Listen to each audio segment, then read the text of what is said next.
শুনে আজব জিকির, ফেরেশতাগুলো আর বাংলাদেশে থাকবে না, সব পালিয়ে যাবে। বুঝতে পারেননি? যত রকমের কোয়ালিটি দরকার পৃথিবীর সব কোয়ালিটি বাংলাদেশে পাবেন। আমাকে অনেকজন ইনভাইট করছে, বাংলাদেশে আসুন। আজকেই একজন আমি দেখাচ্ছিলাম আমার বাবুদিকে, একজন লিখেছে আপনি ইনভাইট লেন, 1 লক্ষ টাকা দেবো আপনার। সব থেকে মজবুতি ইমান বাংলাদেশের থেকেও আমাদের ভারতের মুসলমানদের। জোরে বলুন সুবহানাল্লাহ। যারা ভাবেন না বাংলাদেশ ইসলামী রাষ্ট্র, তার থেকে বেশি সুরক্ষিত আছে আমরা ভারতের মুসলমান। ভারতের মুসলমান আমরা অন্যায়ের প্রতিবাদ করতে পাই, পাই না? পাই না? অন্যায়ের প্রতিবাদ করতে পাই। প্রধানমন্ত্রী অন্যায় করলে তার বিরুদ্ধে বলার আমাদের ক্ষমতা আছে। আমরা গণতন্ত্র দেশে বাস করছি। আমাদের মুখ্যমন্ত্রী অন্যায় কথা বললে আমরা ছেড়ে কথা বলি না। আমার 6 মাস আগে একটা বক্তব্য বেরিয়েছে আমাদের দেশের একজন মন্ত্রীর বিরুদ্ধে। যেহেতু আমার কাছে মোবাইলে প্রুফ ছিল, পরে দেখলাম তিনি বলছেন যে মুসলমানদের থেকে, মুসলমান হচ্ছে, ইসলাম হচ্ছে অশান্তির ধর্ম, বৌদ্ধ ধর্মটা হচ্ছে শান্তির। এটা শোনার পরে তার বীজ মেরেছিলাম আমি ছাড়িনি। আমি কারো গোলাম নয়, আমি একমাত্র আল্লাহর গোলাম। সবাই আল্লাহর গোলাম হবে, জোরে বলুন ইনশাআল্লাহ। তো আমরা প্রতিবাদ করতে পাই। আমাকে আজ পর্যন্ত কেউ কথা বলেনি, কিন্তু আপনাকে দেখিয়ে দেব বাংলাদেশের জলসাগুলোয় বড় বড় আলেম দিকে স্টেজের উপরে এমএলএ এমপিরা তাদের কলার ধরে নামায়, প্রতিবাদ করে, নেতারা এসে মারে। কিন্তু আমি চ্যালেঞ্জ ছুড়ে বলছি, আমি 2 ঘন্টা কথা বলবো, আমাদের দেশের কোন নেতার আর এমএলএ এর ক্ষমতা হবে না আমার কলার ধরি তার পিঠের চামড়াটা এখানে উঠে যাবে, ঠিক কি না? সে আর বাড়ি যেতে পারবে না। শুধু তাই নয়, কোন প্রশাসন বাবুরু ক্ষমতা নেই, বিনা প্রুফে আমাকে অ্যারেস্ট করবে এবং মজমা শেষ করার আগে অ্যারেস্ট করবে। বাংলাদেশে স্টেজ থেকে ঘাত ধরে নামিয়ে দিয়ে যাওয়া হয় আলেমকে। আমি এটাও বলি, আমাদের দেশের পুলিশ বাংলাদেশের মুসলমান পুলিশদের থেকে অনেক ভালো, অনেক ভালো। বলে দিই, আমার একটা 2 বছর আগে ভাষার মিসস্ট্যান্ডিং হয়েছিল বায়ানের মধ্যে। 2 ঘন্টা 3 ঘন্টা কথা বলি, হতেই পারে একটা রং কথা আমার মুখ দিয়ে বেরিয়ে গেছিল, সেটা ইউটিউবে চলে গেছে। তো সিবিআই এর রেডারে গেছে নজরে, আমার কাছে ফোন এসছে, কি বুঝলেন, কলার ধরে নিয়ে। এটা যদি বাংলাদেশ হতো না, আমার কলার ধরে ডেকে নিয়ে যেত। আমার থানার বড়বাবু সম্মানের সঙ্গে ফোন করলে, স্যার আপনি একবার দেখা করুন, থানায় আসুন। তিনার অফিসে ডাকলেন, চা খাওয়ালেন। স্যার আপনার এটা বহুত বড় মিস্টেক হয়েছে ভাষার, এটা কওমের কাছে খারাপ মেসেজ যাবে, ক্ষতি হবে দুটো সমাজেরই। আমি বললাম স্যার এটা বহুত বড় মিস্টেক, আমি ইউটিউবারকে ফোন করলাম, সঙ্গে সঙ্গে ডিলিট করো, এটাকে মিটাও। মিটিয়ে দিয়েছি, কিন্তু সসম্মানে বললে স্যার আপনি চলে যেতে পারেন। কোনো কথা না, এটা বাংলাদেশ। বাংলাদেশের ওই মুসলমান অফিসার গুলো আলেমদের উপরে টর্চার করছে জেলের কুঠরিতে ভরে। যারা আল্লাহর ভয়ে, আল্লাহর মহব্বতে কাবা ঘরে পা রাখবে, কাবা ঘরটা দেখা মাত্র দুনিয়ার সব জিনিস ভুলে যাবে আর চোখ দিয়ে দরদর করে পানি পড়বে। কেন? ওই জায়গা গিয়ে, এমন একটা জায়গা, আপনারা শুনেছেন দেওবন্দের কোন উস্তাদ উমরা করতে গেছে, পেপারে কিংবা মোবাইলে দেখেছেন আপনারা? কথা বলে না কেন? দেখেননি? সাহারানপুরে ফুরফুরার কোন হুজুর যাচ্ছে, ফেসবুকে ছেড়েছে যে আমি উমরা করতে যাচ্ছি, যাইনি, ছাড়েনি। কেন?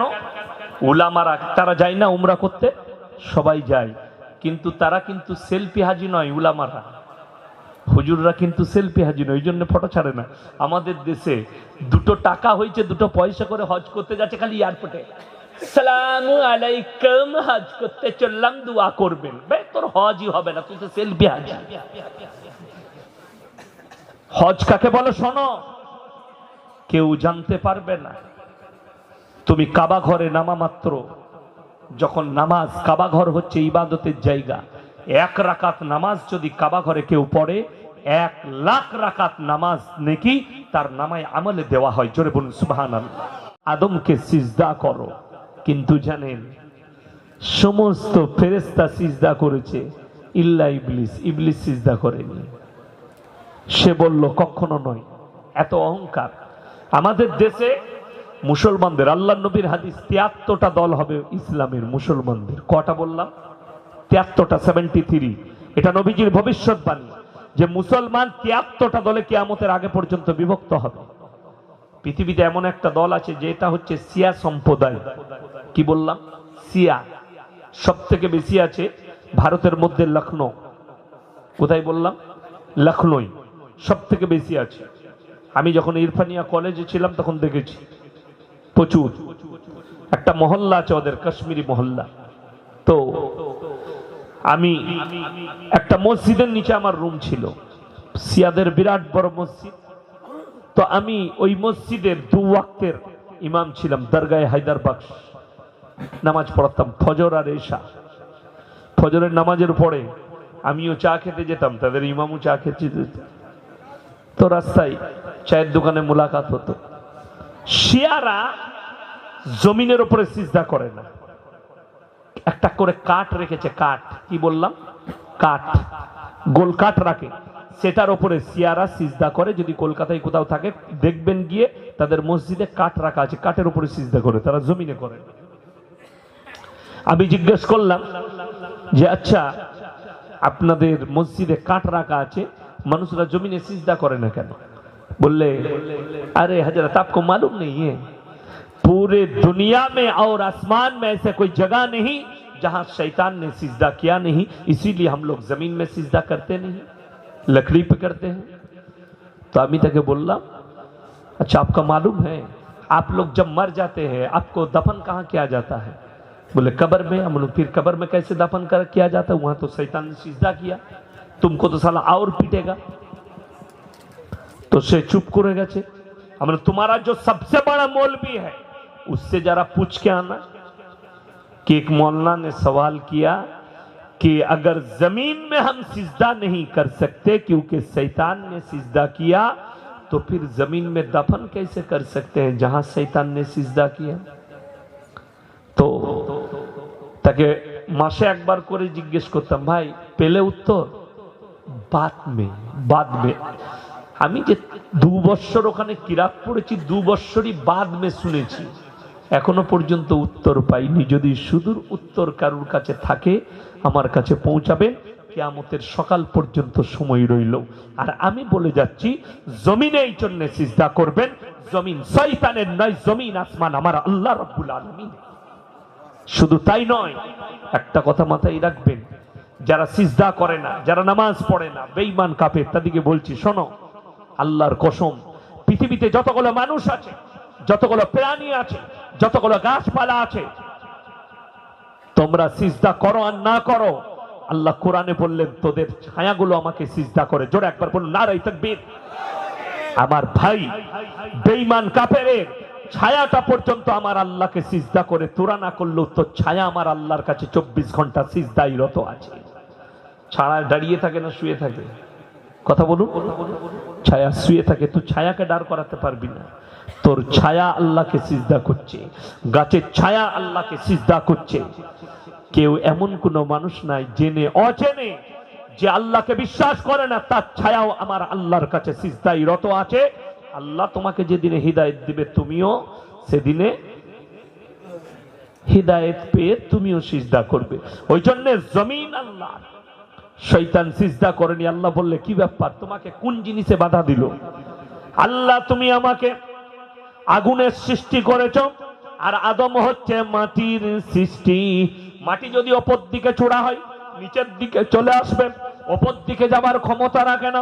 আর আমি আগুন, আমাকে যদি ধরিয়ে দেওয়া হয় আমি অপর দিকে যাবার ক্ষমতা রাখি। আমাকে আগুন দিয়ে সৃষ্টি করেছেন, তাই আমি আদমের থেকে ডাউন হতে পারবো না। আমার আল্লাহ রাব্বুল আলামিন বললেন তুমি বেরিয়ে যাও, অভিশপ্ত তুমি জাহান্নামী, কিয়ামত পর্যন্ত তুমি আমার কাছে অভিশপ্ত। আল্লাহকে বললেন আল্লাহ আমাকে এমন একটা শক্তি দান করো, আমি তো এই আদমের জন্য জাহান্নামী চিরকালের জন্য।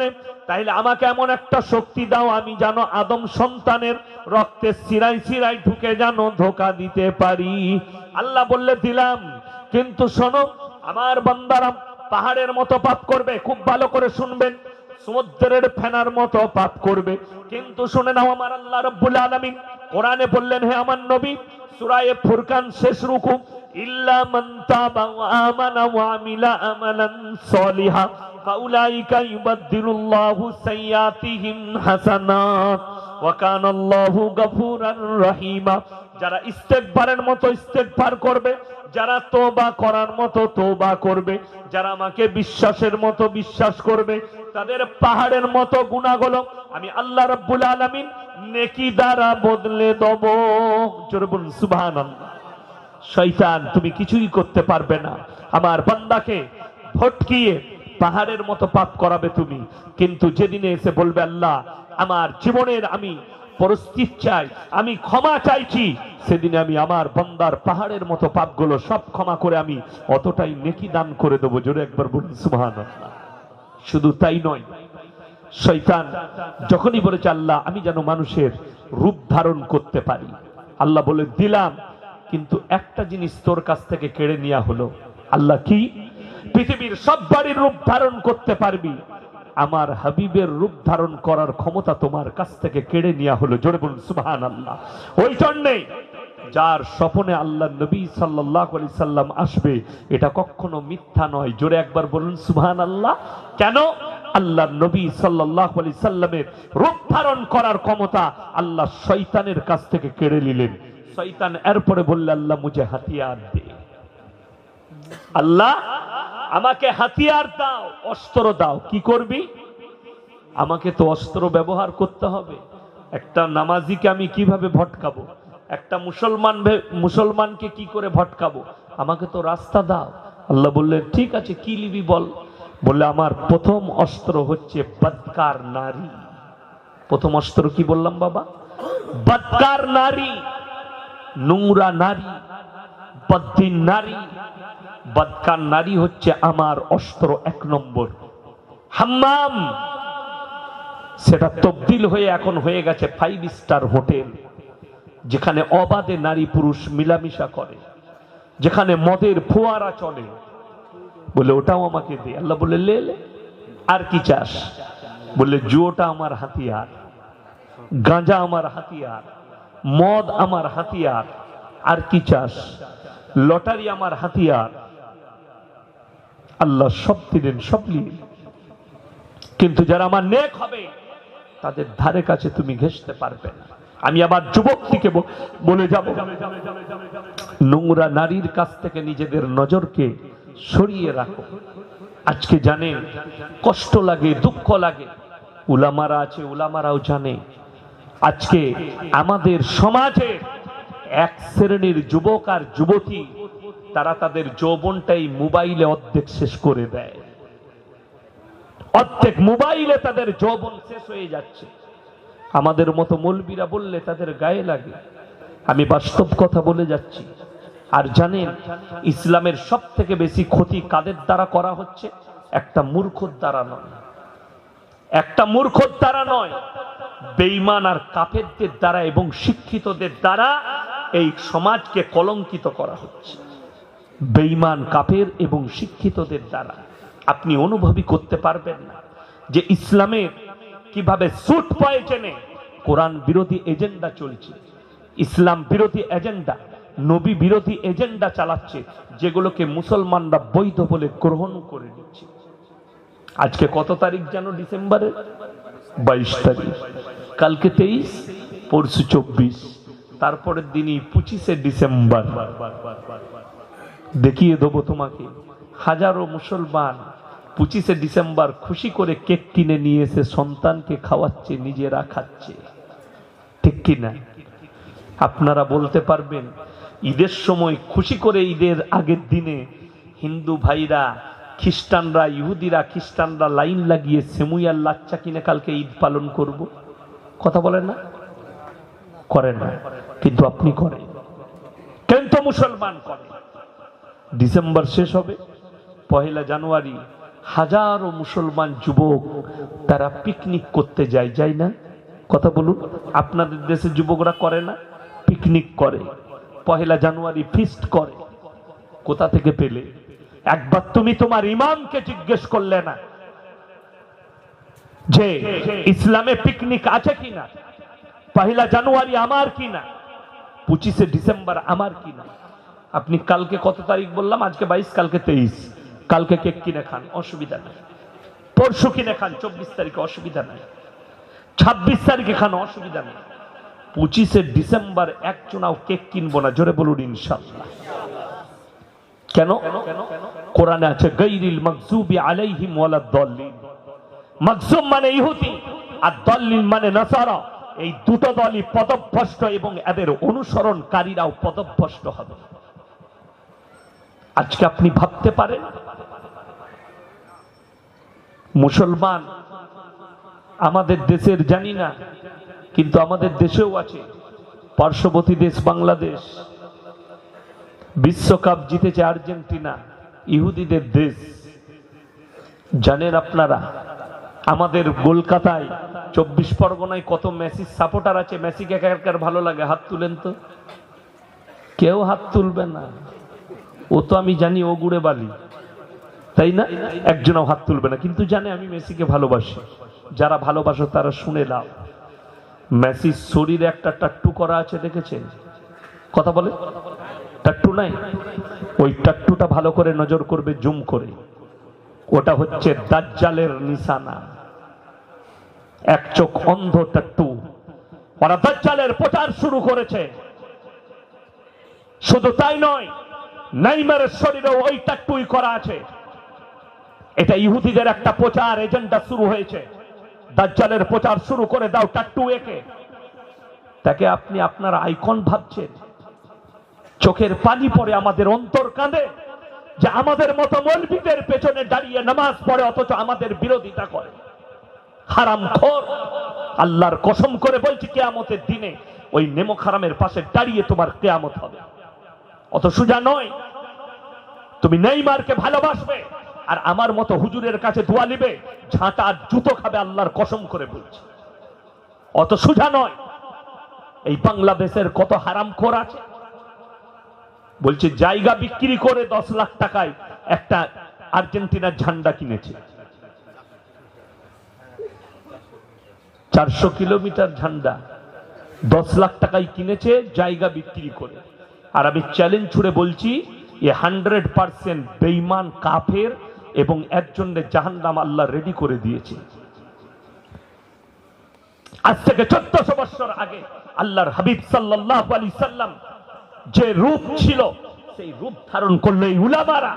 এদের চেহারা আপনাকে ভালো লাগেনি? এদের টুপিটা ভালো লাগলো না? এদের দাড়িটা ভালো লাগলো না? এদের পাঞ্জাবিটা ভালো লাগলো না? এদের নামাজটা ভালো লাগলো না? ভালো যদি লাগলো, ওই বেঈমান কাফেরদের মদের ফোয়ারা ছোড়াটা ভালো লাগলো? আপনি জানেন কাতার বিশ্বকাপ নজির গড়েছে। আরে লক্ষ্য করো, ওই বাচ্চা ছেলে যার পা দুটো নেই, তার কোরআনে তেলাওয়াত দিয়ে কাতারের বিশ্বকাপ উদ্বোধন হয়েছে। এমনকি ফাইনালের দিনে যেখানে মদ উড়ানো হয়, ওটা উড়াতে দেয়নি, নজির করে দিয়েছে। তারা দেখিয়েছে যে পয়সা ইনকাম ছাড়া, অশ্লীল কাজ ছাড়া কিভাবে পয়সা খরচ করে একটা খেলা পরিচালনা করতে হয়। জোরে বলুন সুবহানাল্লাহ। ইসলাম এটা পারে, এটা দেখিয়েছে। এটা দেখানোর জন্য কাতার বিশ্বকাপ করিয়েছে। যে শোনো, যারা ভাবছে যে খেলাতে একটু মজ মস্তি হবে, খেলাতে একটু বিনোদন হবে, বিনোদন হতে পারে, মনের খুশি হবে, চেহারার খুশি হবে, কখনো নোংরামির খুশি ইসলাম পছন্দ করে না। কখনো মদের ফোয়ারা ইসলাম পছন্দ করে না। আজকে বহু বেঈমান কাফেররা যেতে পায়নি, ওই জন্য এজেন্ডা চালাচ্ছে কাতারের বিরুদ্ধে। এক শ্রেণীর মিডিয়া এজেন্ডা চালাচ্ছে কাতারের বিরুদ্ধে। যেহেতু তাদের নোংরামি হয়নি, সেখানে সমকামীকে স্বীকৃতি দেয়নি, সেখানে ব্যভিচারকে স্বীকৃতি দেয়নি, সেখানে নোংরা পোশাককে স্বীকৃতি দেয়নি। শুধু তাই নয়, আমাদের দেশে ঝামেলা চলছে না কি নিয়ে? আমাদের, আমি ওকে মুসলমান ভাবি না, আপনারা ভাবতে পারেন। শাহরুখ খান না কি নাম আছে একটা আর্টিস্ট, তার একটা ফিল্ম নিয়ে ঝামেলা শুরু করেছে। আমি মোবাইলে খবরে দেখছিলাম, মিডিয়ারা চালাচ্ছে, ভগওয়া কা অপমান কিয়া হ্যায়। যে মেয়েটা ড্যান্স করেছে নায়িকাটা, তাকে দেখলাম কাতারের বিশ্বকাপে, তার পোশাকটা দেখে, তাকে ঝাঁটা মেরে তাড়িয়ে দিত যদি ওই পোশাকটা ওখানে পরতো, ঠিক কি না? সেখানে কিন্তু হাতওয়ালা পোশাক পরতে হয়েছে, শরীর পা পর্যন্ত ঢাকতে হয়েছে, তবে তাকে বিশ্বকাপের ময়দানে কাপটা নিয়ে দাঁড়াতে দিয়েছে। শুধু তাই নয় আমার ভাই, পৃথিবীর যারা সুসভ্য মানুষ আছে, জ্ঞানী মানুষ আছে, তারা অবশ্যই জানে ইসলাম ইজ দ্য গ্রেট। ইসলাম হচ্ছে পৃথিবীর একটা সেফটি ধর্ম, চারিদিক দিয়ে সেফটি দিয়েছে। ইসলাম ইজ দ্য সেফটি, অন্য কোন জায়গায় সেফটি পাবেন না। ইসলাম মদকে স্বীকৃতি দেয়নি, ইসলাম নোংরামিকে স্বীকৃতি দেয়নি, ইসলাম গাঁজাকে স্বীকৃতি দেয়নি, ইসলাম নারীদিকে বাজার ঘোরার স্বীকৃতি দেয়নি, ইসলাম মেয়েদিকে বেপর্দার স্বীকৃতি দেয়নি। কোন মৌলভী আর কোন পৃথিবীর হুজুর, একটা ইমামও বলতে পারবে না মেয়েরা বেপর্দায় ঘুরলেও অসুবিধা নাই। শুনেছেন কোন হুজুরের মুখ থেকে? যদি শোনাতে পারেন তো জুতোর মালা পরব তার। সামান্য যিনি ইমামতি করেন সেও বলতে পারবে না যে মেয়েরা যাই বা পোশাক পরলো। কেন? আল্লাহ যার মধ্যে এতটুকু ভয় দিয়েছে, আল্লাহ রবের ভয় দিয়েছে, সে কখনো চাইবে না যে পুরুষরা, যে যুবকরা একটা নোংরা পোশাক পরা মেয়েকে দেখে উদ্বুদ্ধ হও, একটা বাজারে হাফ প্যান্ট পরা মেয়েকে দেখে, বিকিনি পরা মেয়েকে দেখে যারা নিজেদের চোখকে রাঙাও যে এত সুন্দর লাগছে, তো তুমি চিন্তা করো তোমার বোনকে যদি ওই বিকিনি পরানো হয় কেমন লাগবে? তুমি সহ্য করতে পারবে না, তখন বলবে আমার বোনকে গুলি করে মেরে দেবো। তখন তুমি তোমার বোনকে মার্ডার করতে চাইবে, তোমার মন মেনে নিবে না যে আমার বোন বিকিনি পরে রাস্তায় ঘুরুক।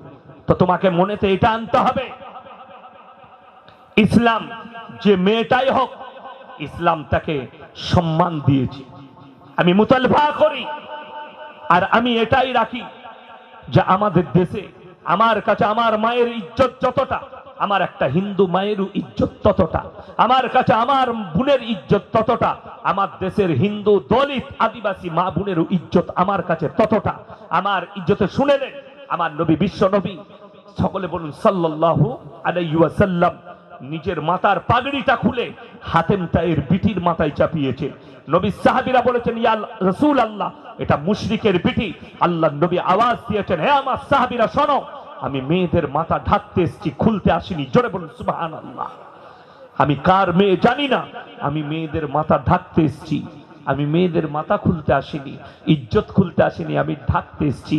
আমাকে আল্লাহ এই জন্য নারীদিকে ইজ্জত দেবার জন্য পাঠিয়েছে। ওই জন্য আমরা চাই আমাদের দেশের আশ্রমে যে মেয়েগুলোকে ধর্ষণ করা হচ্ছে, ওই মাগুলো যেন সুরক্ষিত হয়। আজকে কষ্ট কোথায় জানেন?